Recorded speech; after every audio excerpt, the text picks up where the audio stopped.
OpenTG Gates is not only gene expression, you also have some supplementary data that may help you interpret the gene expression better. So that may make this data set a unique resource for many investigations. So this is for one particular sample. I pulled out this information here, and you can find all this on the website. I'm going to give you the link later if you want to study it. We also have image data. So this one will not look at in this course, but for the liver and kidney samples, for every animal, we actually have slices. So optical images of every liver and kidney sampled after exposure to the compound at very high resolution. And sometimes you can zoom in. You can zoom in really far. There's one image which is 5 gigabytes, so it's just an extreme resolution. And you can zoom in and look at how the cells or the small cellular bodies respond to the compound, and you can discover visible pathology sometimes. So this is a resource that has not been fully mined yet. It has not really been as exploited as it could have been. But anyone can download this data. It's public and use it for something. So if you want a very ambitious project, you may want to download all these images and try to do some image machine learning feature detection thing in it to see what you can discover, and maybe synchronize that with gene expression as well to really have some interesting hypotheses. So no one has done that because the data is too big, but one day soon someone will do it. So much for OpenTG Gates. So any questions about what I said in that part about? When we can get access to those pictures? Pictures are on that website, so let me actually write it. It's toxico.nebio.hm.go.gp. Actually, let me show tomorrow. Tomorrow I'll talk more about OpenTG Gates, and I'll show how to retrieve those images tomorrow. But they are really big, so downloading just one image is hard. But they have an interactive online browser, so you can browse all the images and zoom in the browser directly. That's the easiest way, maybe. For downloading, there's an FTP server in Japan, but moving from Japan into India, that much data is a challenge. So we'll see what we can do. Let's get back to that topic. Any other questions? Toxico.nebiohm.go.gp, but I'll share it with you later on the courseware. So let's introduce Scala. I'll just drink a bit of water first before I go on.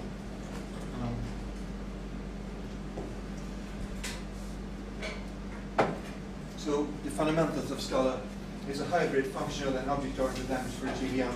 Some of you may have heard of object-oriented programming. It's a common term. Maybe not so many have heard of functional programming. How many have heard of functional programming? Anyone? 1, 2 people? 3. And what languages have you heard about this? For example, what have you used or what have you heard about? Haskell? Scala. Scala. You use Scala? No, I have read about it. Scala. You've read about it? From Coursera. C, right. Okay, so right. So I clarified this, but Scala combines 2 schools. There are many languages. I'll show you in a bit the various kinds of programming languages we encounter. Maybe many of you have only used like Python or MATLAB or something. So I want to tell you first, it's very helpful to know multiple languages. When you learn 2 or 3 programming languages, you can become a better programmer. You get more ideas in your head, and then learning one more is even easier. So learning 2 very different languages can be beneficial to you. I'm not saying throw out Python or I'm not saying throw out what you know. I'm saying learn more and then use both of these tools in your toolkit judiciously based on your own judgments. So it makes sense to have additional tools in your toolkit. So we'll get into what this means, functional and object-oriented. GVM is Java Virtual Machine for Java. This language was designed by Martin Odersky, who's a professor at ETFL in Switzerland. So he was one of the main designers of the Java compiler and of Java generics. So before Java had generics, he was adding the generics. He was in that team. And by now, this language is widely used in industry and academia. So if you know this language, you can get a high-paid job, and your salary will be much higher. So that's your incentive. Go for it.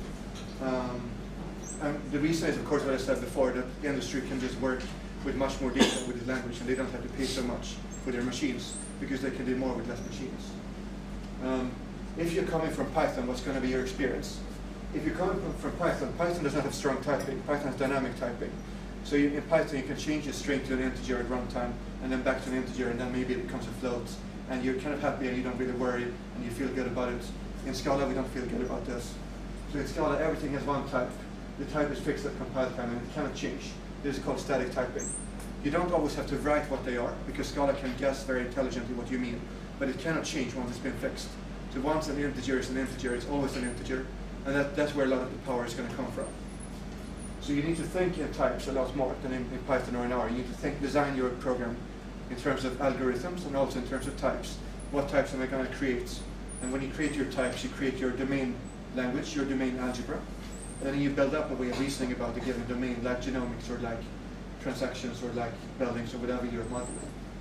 So because you have strong types, your code will run much faster and have fewer runtime errors. But sometimes in Python you can have like a no such method error. I think there's a thing. You run a program and at runtime we discover, oh, that method didn't exist. That'll never happen in Scala. It just can't happen. Because at compile time we check that every method is there. So you don't get these undefined situations as much as you would get it in Python. And that's why this kind of program may be easier to maintain. But there'll be a learning curve at first. Python is very well designed for beginners. It has a very smooth learning curve. You don't have to understand very much. You'll have to learn a little more here, but I promise it's worth the effort. It will pay off. If you come from Java, I think some of you here may be coming from Java. What you'll discover is you will write a lot less code to do the same thing. So you may write a similar algorithm, but it's going to be much more terse, or there's going to be more brevity. So you don't have to write a whole essay just to print some text. So you can do more casual coding. You can write a throwaway script in Scala. The type system is going to be powerful. So you're used to powerful types in Java, but you're going to have even more powerful types in Scala, and it's going to be easier to create new types. And you're going to have a more powerful collection library. And so you have like linked list and hash set and hash map and whatnot in Java. You have nicer collections and more of them in Scala. And you have mutable as well as immutable. Mutable is a collection that can change after its construction. Immutable is a collection that never changes. We'll teach all of you what this means, so don't worry if you don't understand it. But using immutable data well is the key to effective parallel programming in functional languages. That's how your algorithms become concurrent. So we'll make all that, that's a bit abstract, we'll make all that a bit more concrete as we go along today. Let's look at the space of programming languages. What have we got? So interpreted languages I already mentioned, so flexible but not so fast, so Python, Perl, Bash, JavaScript, R. Object-oriented compiled languages are a good compromise for many purposes, so Java and C# are. They're both object-oriented, they're pretty fast, they're pretty useful in industry or for pretty large problems.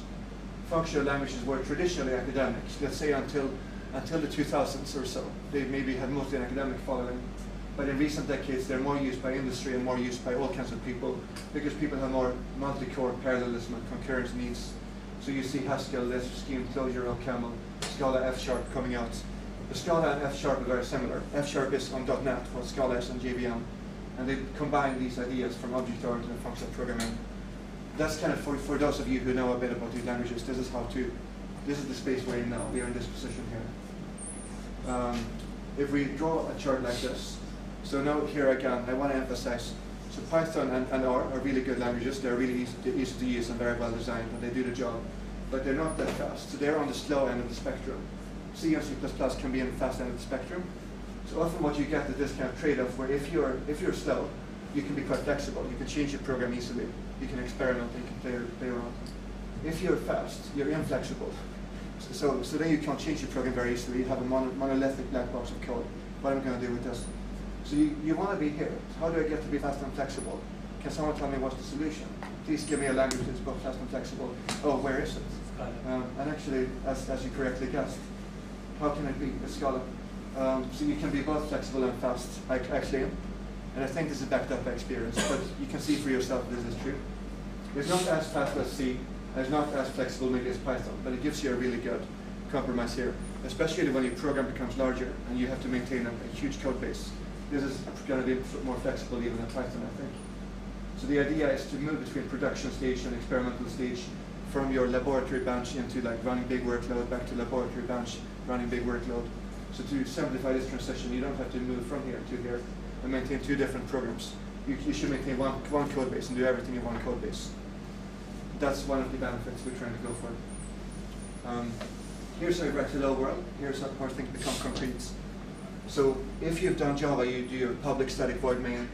This object hello here is going to compile to a class, a Java class, and this will be your public static void main.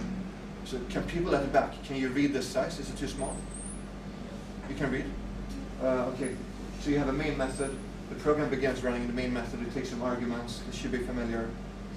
The arguments are an array of type string. This says it's an array, and everything in the array is a string. And that's how we indicate that.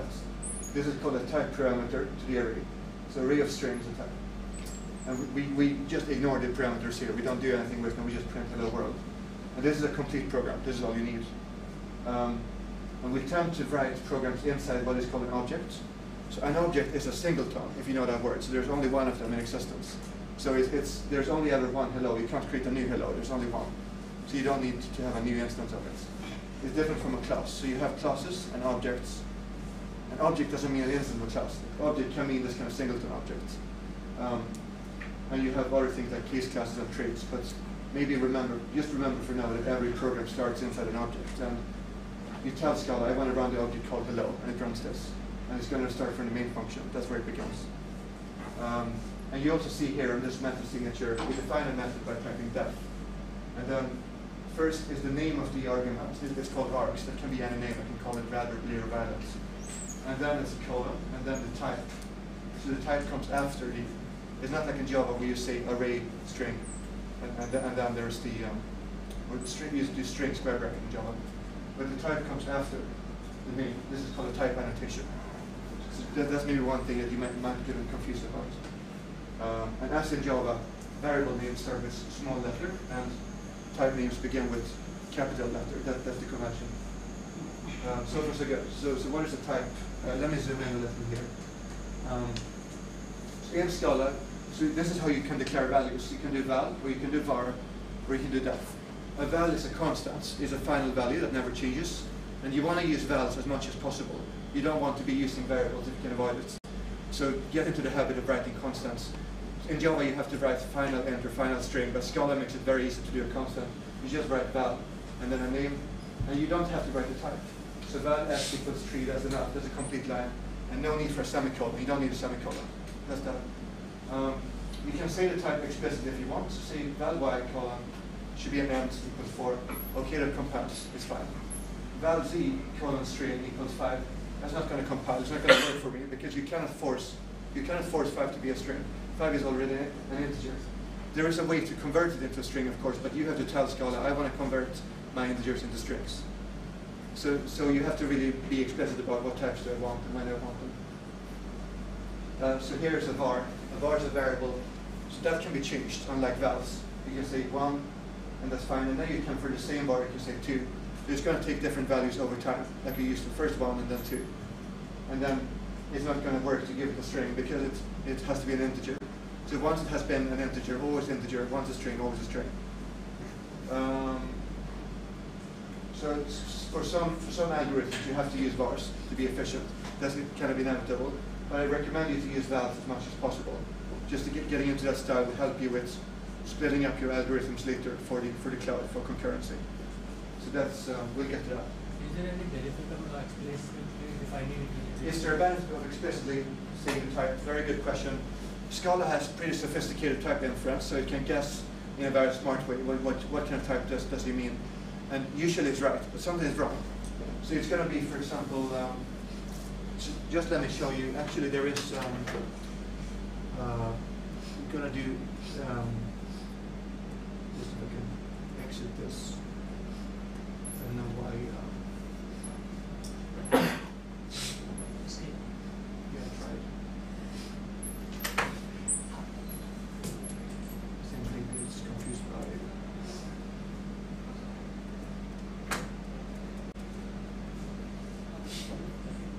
So I don't know how I can escape the first one.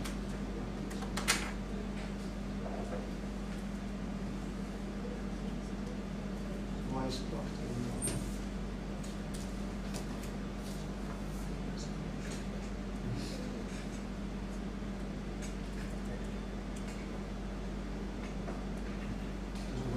Oh, okay. Well, I don't know exactly what's going on there. Sorry about that. We're back. This is where I was. So now I want to bring up okay. Here's a console. I'm going to try to make this a little.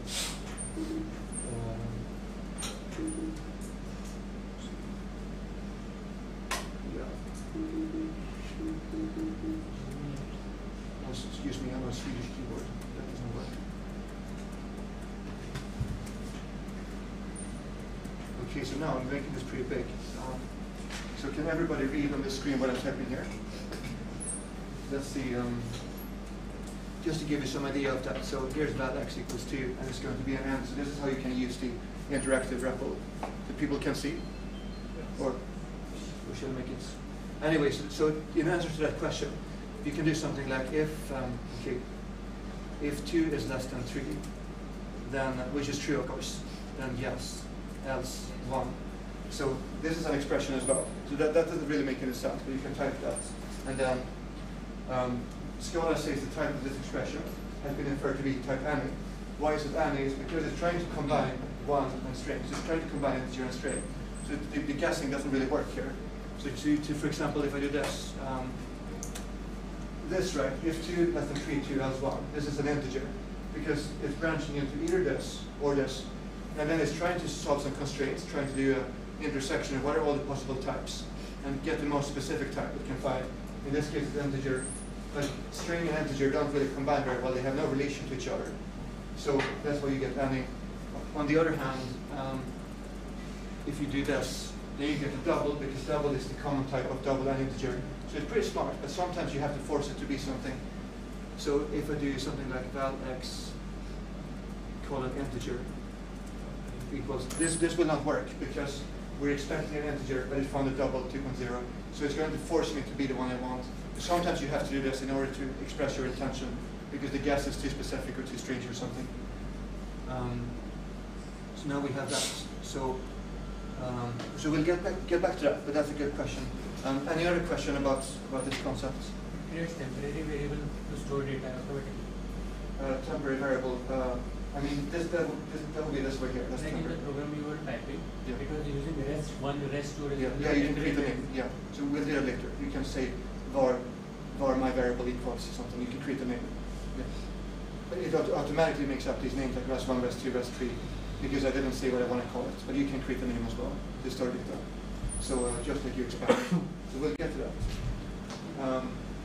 So what are type systems? The type systems, according to computer scientist Benjamin Peirce, they classify expressions according to the kinds of values they compute. That's a bit of a formal definition. But types mathematically function as a lattice of supersets and subsets. So a type is effectively a set. So that all kinds of values are members of a type, and subtypes are subsets. They are more and more constrained. Like an integer is in a way a subtype of double, because an integer constrains the double to take only up subsets. Just like the domain of all integers is a subdomain of the domain of reals, for example, if you know that. But in practice, we express meaningful constraints by using types to help protect us from writing incorrect code. So the point is to use the type system as a friend, as your helpful friend, and you tell it what you mean and what you intend, and then it helps you to protect you from mistakes. So the trick is to get to this point where you're comfortable, and when the type system works with you, not against you. In the beginning, you may have to fight it a little bit before you understand how it works, but once you understand the basics, it's going to be a very helpful thing to have. And then you will wonder, how could I program without types? And this is kind of the type system in Scala. You don't have to read this, but just to show you that the supertype of everything is called any. That's what I got just now. Then you have any ref, and you have Scala collections of Java classes and null. You have any val, and here's primitives like double, integer, float, long, string, unit, which unit means void. Void in Java is unit. That's a method that returns nothing. Byte. And then there's a type called nothing. Nothing is the empty set. Nothing can be in type nothing. So there's a type nothing. But it's meaningful sometimes because it's a subtype of everything. So sometimes we need to express that we need a subtype of everything. So this is a complete lattice with a lowest upper bound and a greatest lower bound. Just if you like this kind of thing. Yeah, these are kind of some types, and we already talked about this. So because they're types, the program runs faster, because at compile time we can prove a lot of properties about the program. So we know, the compiler knows so much, so it doesn't have to guess at runtime. We can fix a lot of decisions at compile time. And that's why it's 10 times faster to 50x faster, because all this extra information is there. All these constraints help it run faster. You eliminate a lot of possibilities that will never happen. So the compiler can optimize your code very strongly. That's the secret sauce. Your types, if you use them well, may also suggest how to extend the program. So you have a kind of dialogue with the type system. So it's easy to create types in Scala. It's easier than it is to create types in Java. And here's how you create a very basic type called person. Suppose a person is a record with 2 fields. A person has an age and they have a name. So you type keys class person, and you say, what are my names and what are the types of them? And of course, these fields can also be case classes. So you can build a whole hierarchy of domain objects. Case classes have many benefits. I'm not going into all of them today, but one of them is they compile to Java objects, Java classes. They have equality methods and hash functions defined in advance, as you expect. So they will hash and equals in the way you expect for these fields, so no more boilerplate hash functions. This is how you create new instances. You can type new person, but you don't have to. With a case class, just person like that is enough to create any person and call it P1. And here's how to access data. You can print that person 1 is called P1.name and is P1.age years old. The reason why I have $sign and curly brace here is just I want to put this code expression inside a string. It's just string interpolation. So nothing too strange here at all. So we will be using this to model the toxicology. I've already gone through Vals, vars, and defs. So as I've already told you, for example, your values can change, variables can change. Here's how you define a method. A method can be a single line like this. So this is a minimal method. Just x equals x times 2. You have to say the type of the arguments, but you don't have to say the type of the return value. That's optional. But sometimes it's good to say the type of the return value for the same reason we got to before. By the way, I'll give you these slides later. I'll share these slides with you, so you'll get them after this class. Here's how you define a multi-line method. You don't need to have a return statement. The final expression, the final line here is the return value. So no need for a return keyword. You can have a return if you want to return earlier, but it's good practice to never use return and to only write in this pure style where the final expression is. Then you get a smoother control flow. Having returns messes up your kind of control logic. Any questions about this slide? Is this kind of clear for everybody to read how this works? We have multiple paths to return, like in C++, we have multiple return values accordingly. Yeah, you can have multiple. You can have like if statement and then if this, then return here, else return here, else return here. Still we will not write return. You should kind of avoid that. You don't have to write return, that's right. So you can have, for example, show you that again. This went better. So def, if I understand his question right, something like this. Actually, I've done it before.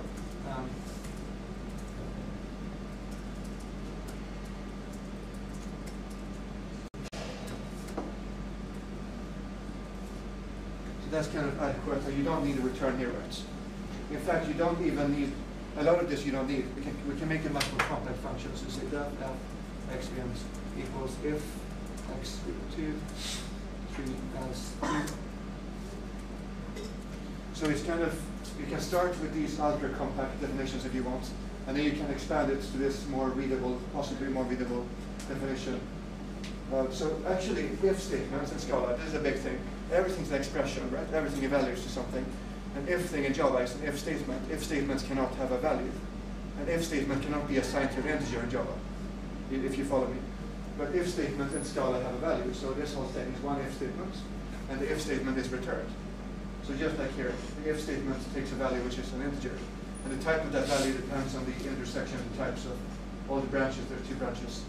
So this is a different way of thinking. You don't state that I want to return something. You express an if statement, which is a branch. And you can say, yeah, like I did before, val x equals if, if true, 2 else true. So like I'm saying, so if is actually an expression, it's not a statement. You can assign if to something. That's not a thing in Java or in C. So it's different from Java and C in this way. So you should think in expressions, and then you manipulate expressions like in algebra. You don't think in statements, you think ideally in expressions. And that's another reason why you want to use vals instead of vars, because vals help you to be able to refactor and move around sub-expressions without side effects. But let's get to that later. That's kind of too advanced for now. So you don't have to really understand that to benefit from this. Okay, so now I want to talk about collection types. So I think all of you have used lists and arrays and vectors or sets in various languages to collect values. And the choice of collection type is important because different collections have different properties. At least in Scala it's important. And there's many collections in Scala. There's maybe 20 or 30 of them, if not more, in the standard library. I'll show you where to look at the standard library later. But, Here's a question. Yeah. True and one are different in Scala. If I write just one, Yeah. it will be considered as true or it will be... Well, 1 is not Boolean. 1 cannot be Boolean. So yeah, in C, if 1 is true. In Scala it doesn't work. If 1 is not Boolean. 1 is an integer, so you cannot do that trick. It doesn't work. is not. You have to force it into a boolean somehow. So you can say x equals 1, for example.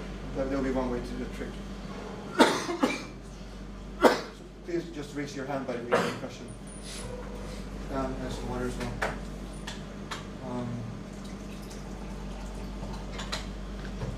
So iterable is the root of all collections. In Java, you have Java util collection. In Scala, you should think of iterable. And then we have all kinds of things, like you have an iterable where the elements of type T. T can be any type. T can be a string, or it can be double, or it can be a person or a gene. So you just substitute something concrete for this when you write your code. A set shouldn't need explanation. A set is just a set. It can't contain the same things twice, only once. Right? So you can't have 1, 2, 3, 1 in a set. It's just going to be 1, 2, 3 if you keep adding 1 to it. It's going to remove duplicate elements, according to the equals function, by the way. A sequence is a sequence that allows you to get a random element at a random position. So I can ask for number 0, number 1, number 2, number 3, or what's at position 100. And that's not guaranteed for just an iterable. Iterable just lets you step through from beginning to end. A map is a dictionary. So dictionaries are called maps in Scala. So you can look up, for example, what's the age of person 1, what's the age of person 2, or what's the phone number of this person, phone number of that person. So when you want to build a lookup map or a dictionary, this is what you use. And each one of these have subtypes. I'm just giving you a selection here, a brief selection, but there's at least 3 popular sequence types: vector, list, and array. You don't have to remember what they are. In this course, we would mostly just use seek as it is. But list is optimized for head and tail access, so going through one element at a time, taking the head and the tail for for recursive algorithms, recursive functions. Vector is optimized for everything. So vector is a good choice that is okay for most use cases. If you don't know, just go with vector. Array has fast random access and it's good for memory, so compact in memory, good for getting like element 100, element 50, element 2. But it has very slow append and prepend, so you want to add to the beginning or add to the end, then array is going to be slow. So just something to keep in mind, that this kind of difference exists. But in this course we talk about seek only, and then we don't know which seek it is, so we trust that Scala is going to pick the right one for us. But later on, if you become a mature programmer in Scala, you're going to start worrying about which one to use because you get too much memory usage or your algorithm is slow and you don't know why. And this is one place to ask those questions. Here's how you construct your collections. Here's how we make a sequence of integers. It's fairly simple. Here's how we make a set of integers. We make a list of integers. Here's how I make a map from integer to string. This should be easy to understand for everyone. I hope these are just minimal examples. To just show you that in the console as well. Yep. So you make a sequence, and then Scala has correctly inferred in verse 6 that it's a sequence of ends. It's not a sequence of strings, it's a sequence of ends. And it equals a list. How come it's a list? List is a subtype of seek, so list is allowed to be assigned to a seek. We don't actually care what it is, we just treat it as a seek, and we ignore what the concrete type is. Here's a set, 1, 2, 3, same thing. I add 1 to the set, and it doesn't change. I do seek, and I have to do total plus, because adding to a sequence is special. And then you can't keep adding 1 to a sequence, and you're going to get more. But in the sets, it's just going to remain a set. So collections have different behavior depending on what you're doing. That's how you make them.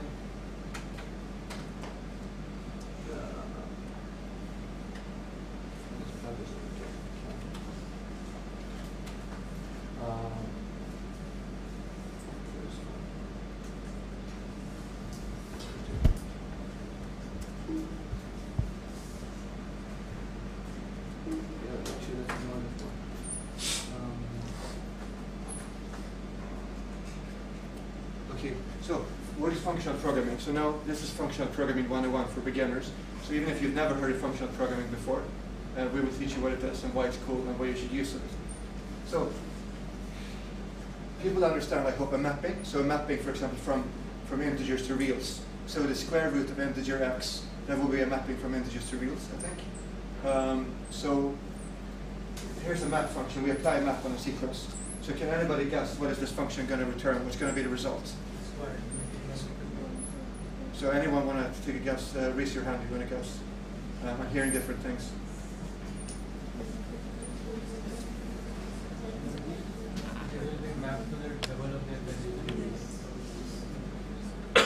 Yeah, so he's got the right answer. So we map every integer to twice the value, right? So what's going to be in the final collection? 2, 4, and 6. Yeah, 2, 4, and 6. So we apply this mapping function, map something to that something times 2, right? That's the mapping with 1, 2, 3, and then you get to 2, 4, 6. So I'll demo that in a bit. And the same thing, exactly the same thing can be written like this, which is perhaps more natural for many of you. So this is just the most compact version possible. You can't be any more compact than this. Sometimes you have to have a variable name, so you make up a variable, x times 2. So you, or maybe use the lambda functions. So lambda functions exist in Python, I think. So Python should have exactly this thing as well. See if I can get this back. Yeah, there it comes. So this is called a lambda function. So you're taking a function and you're passing it as an argument to another function. That's the essence of functional programming. Functions can be moved around as data. So the distinction between function and data is blurred. So this mapping can be an object, it can be a value.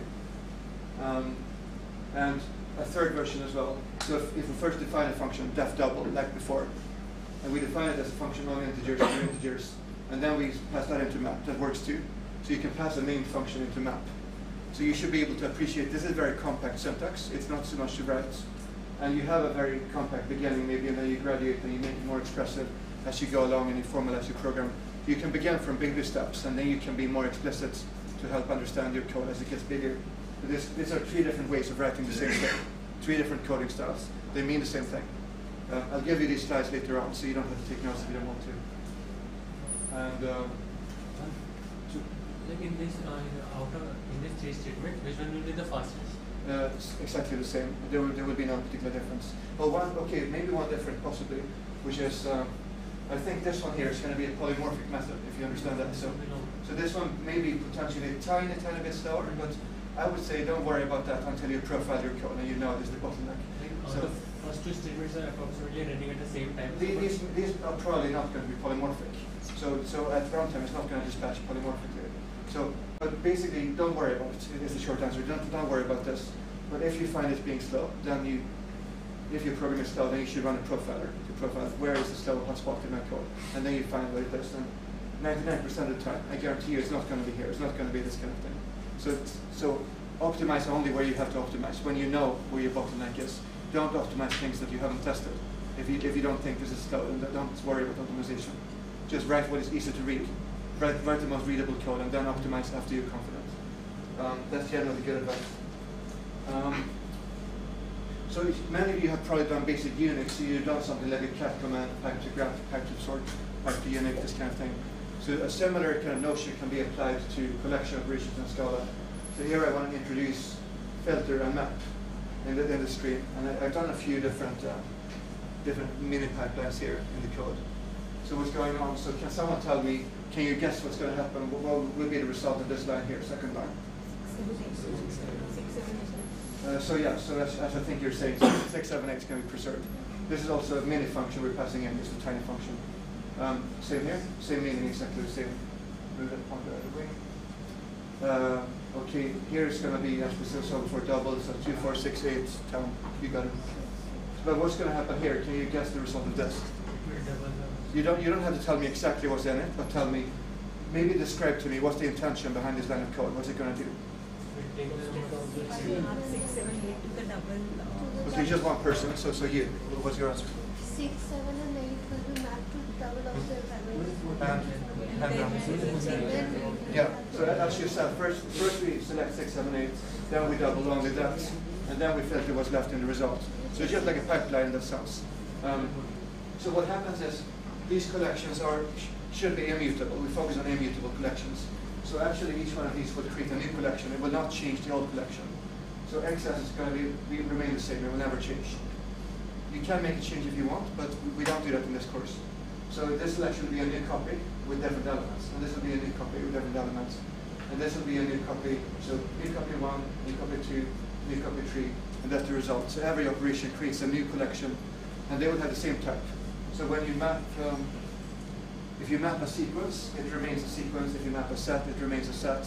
You can force it to be something else, i.e. you can transform a set into a sequence, or vice versa, but they generally preserve the type. So that's useful to know, because this can be a source of hidden behavior sometimes. to just show you concretely how that can work as well. Yeah, so Vals access equals.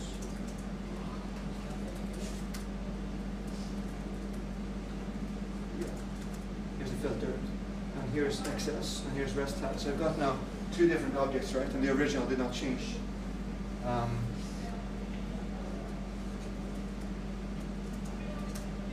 And now I could get another object which behaves like that. And now, okay, let's say we did take this rest 30 and 2set. That's how you turn a seek into a set. You can also do like 2 seek or 2 set or 2 whatever you want. And then for this rest 16, yeah, I'm going to do this. This is the modulo operator. You may not know this, but this takes modulo 2. What's going to happen? What's going to be in the results? What do you think? If you're just one person, what do you think? 0, yeah, only 0. So it's going to preserve only 0. So just to keep in mind that the behavior may change and the size may change as well, radically depending on what is your collection type. Okay, so some more operations. So I've done filter and map. Now I want to do flatten and flatMap. Does anybody know what flatMap or flatMap works? Has anyone seen it before? The way to think about this is a way to define a matrix. It's a sequence of sequences. So what's going to be the type of this expression? What's going to be the type of matrix? Can anyone tell me what the type is? Sorry. No, not the value, the type. So in Scala, the Scala type. Not just sec of what? Yeah, sec of what?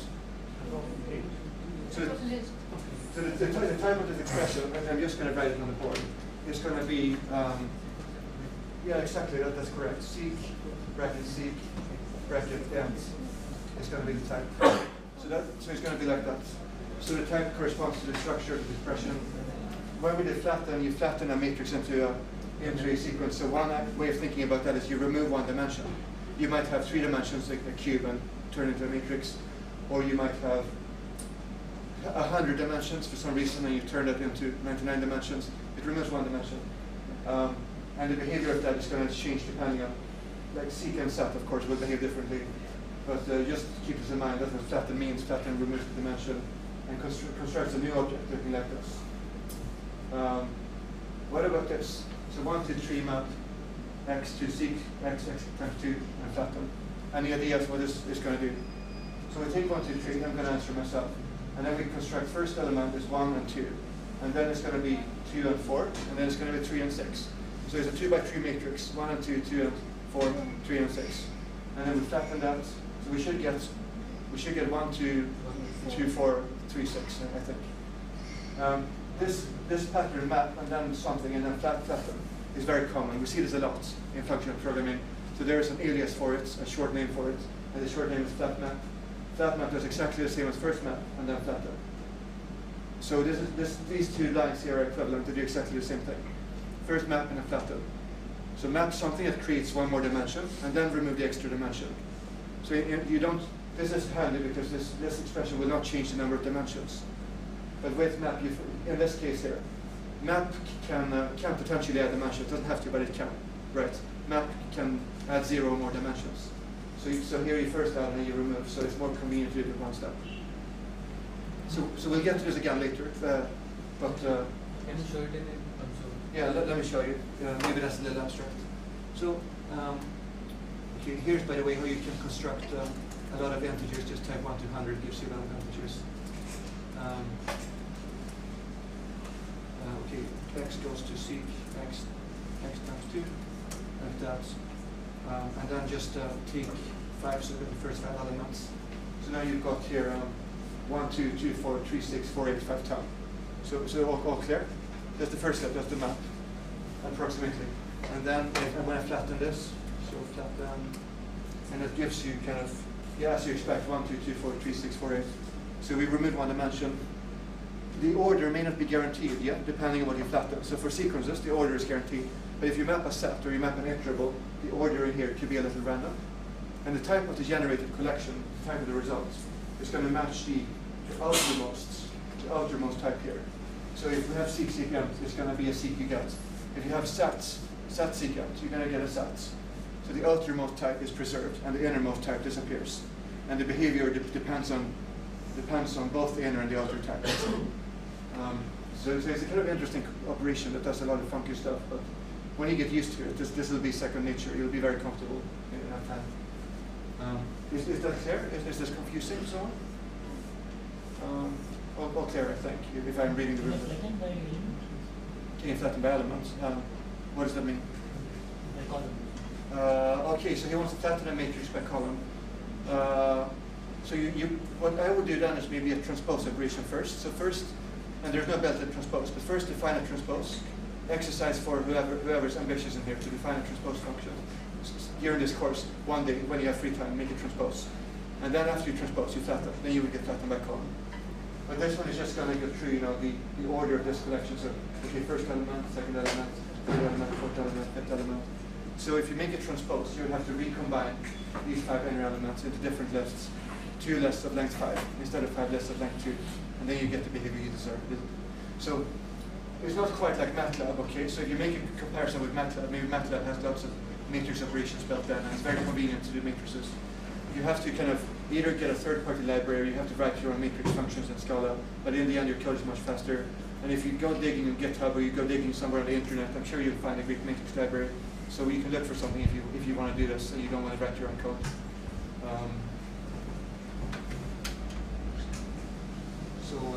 It's not a special. What I'm saying is it's not a special purpose matrix language. It's a general purpose language. That's why we have to make our own matrix facilities or find matrix facilities somewhere else.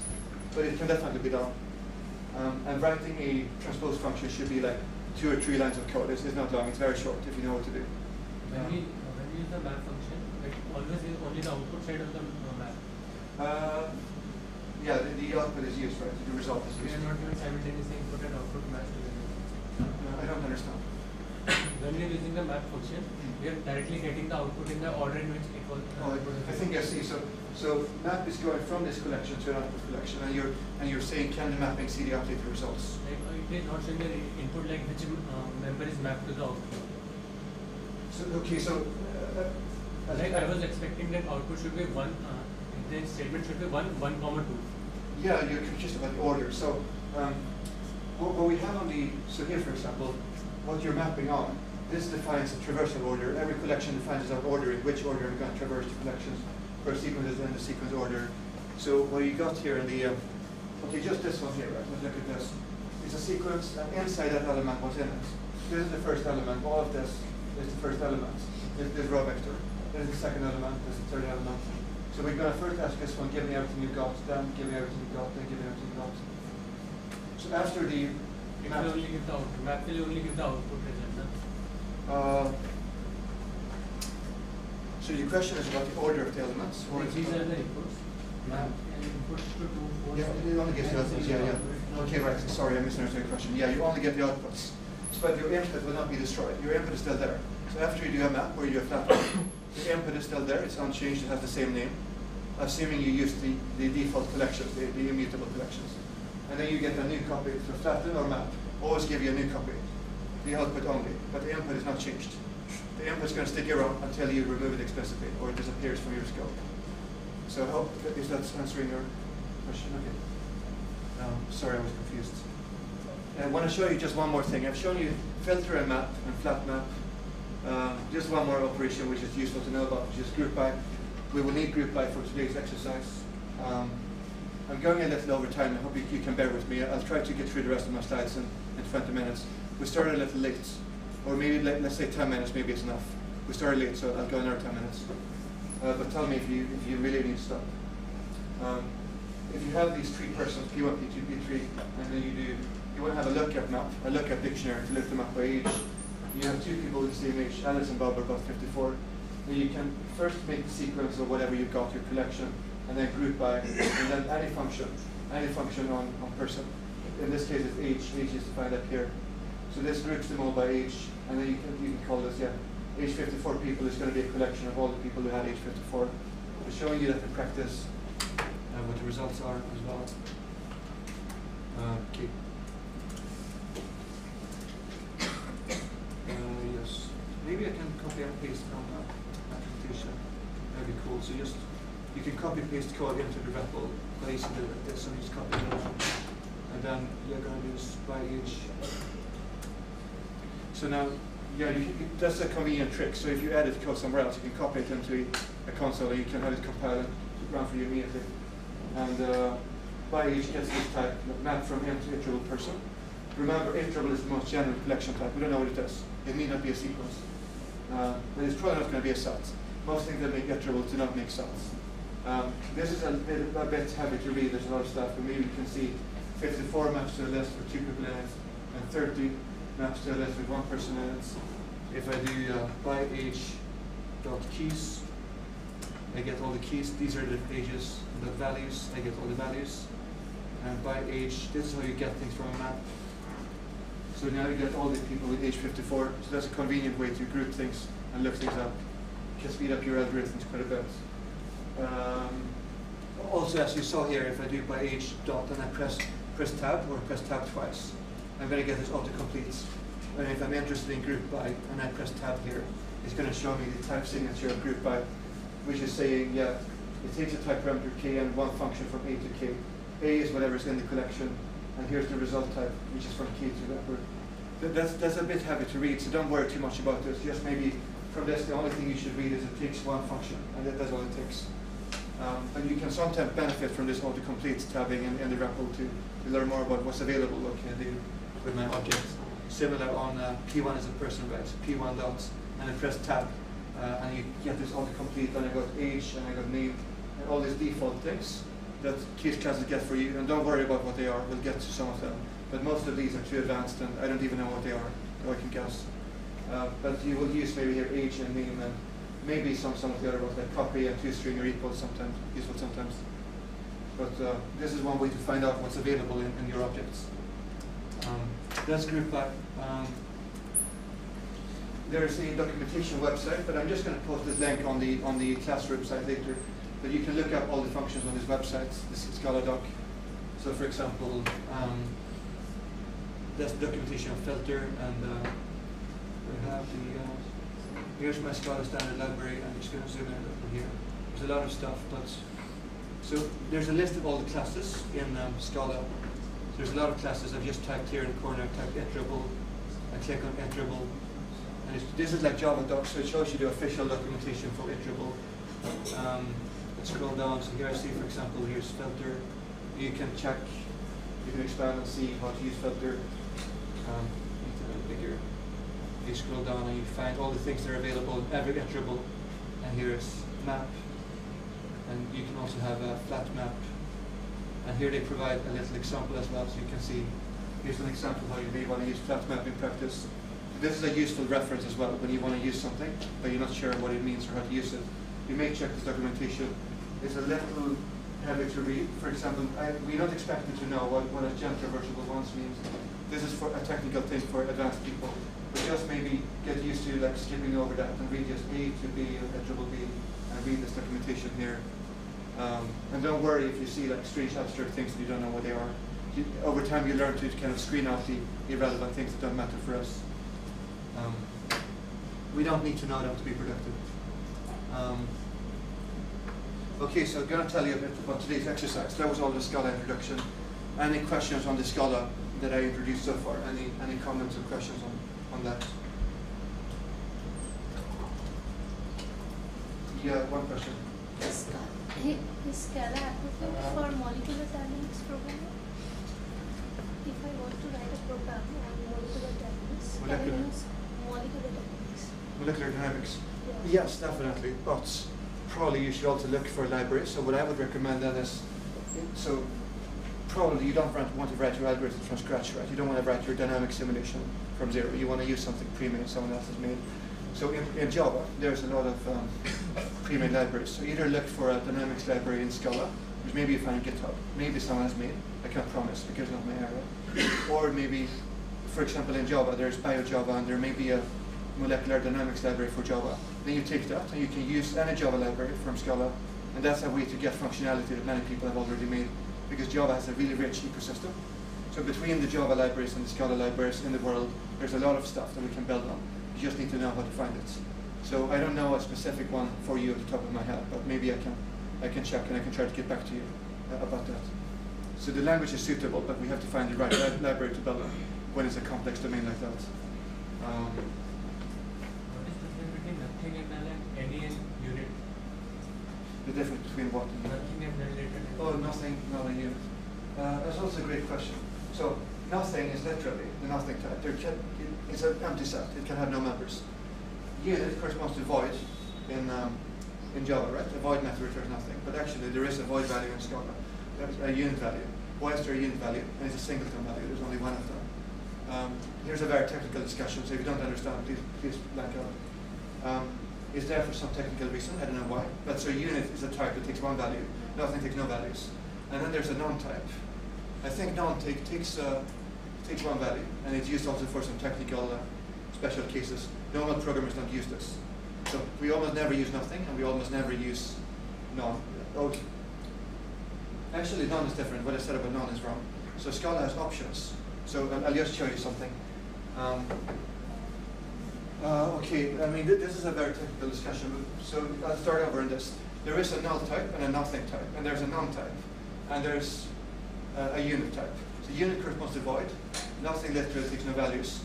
Non is for pattern matching, when you have some x or nothing. So you want to distinguish between two cases where either something is present or it's absent. So in Java, we often get null pointer exceptions, like often you use null values. In Scala, we should never use null. We should use option t instead for some type t. And then we can pattern match on whether the value is present or it's absent. And then you never get the null pointer exception. I was not going to bring that up today, so maybe I'll show you later what that means, and maybe we'll get to that topic in a later class. Like one of the later days this week, we'll get to that, I'm sure.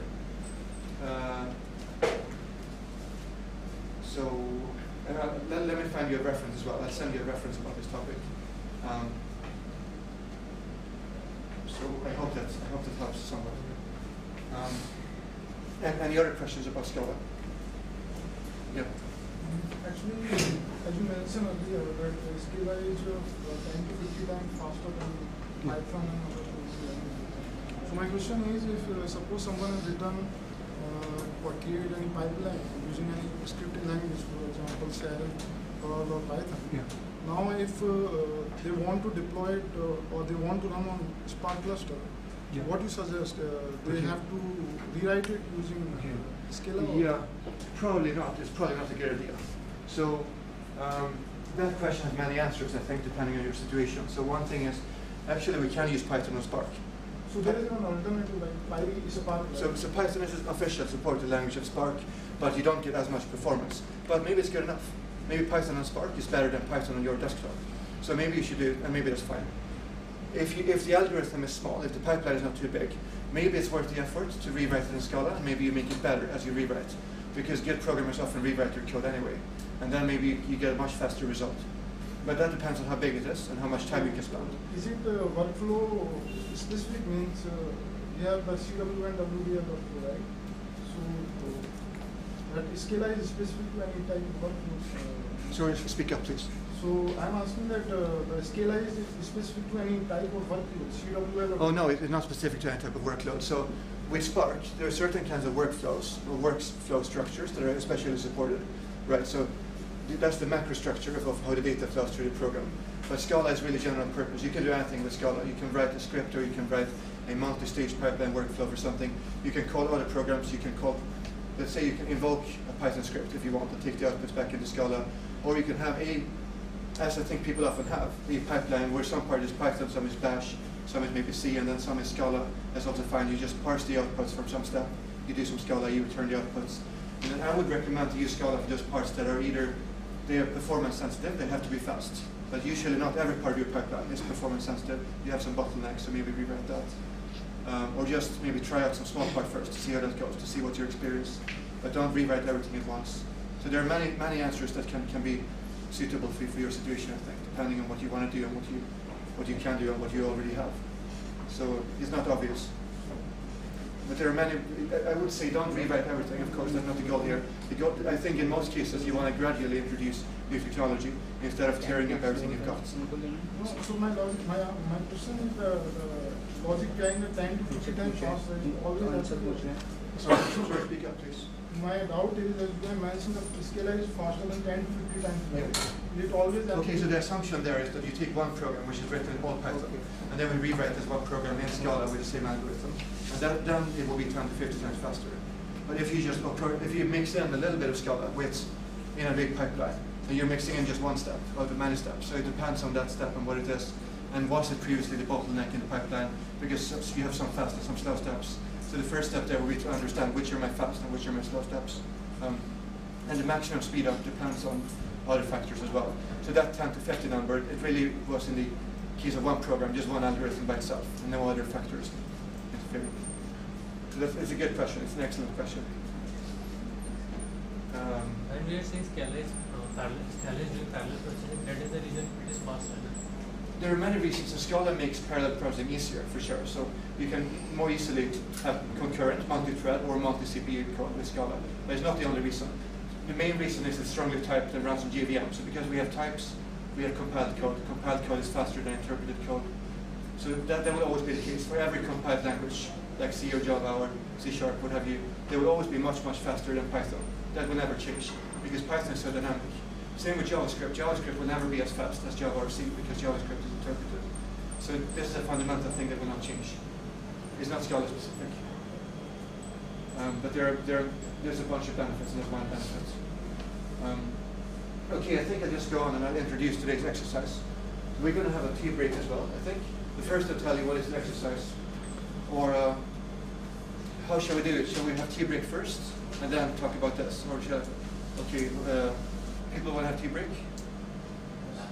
Okay, let's have a tea break. Thanks for your patience. And then we go back to this. I think the tea should be here. I don't know exactly where it is, but maybe someone can check. Yeah.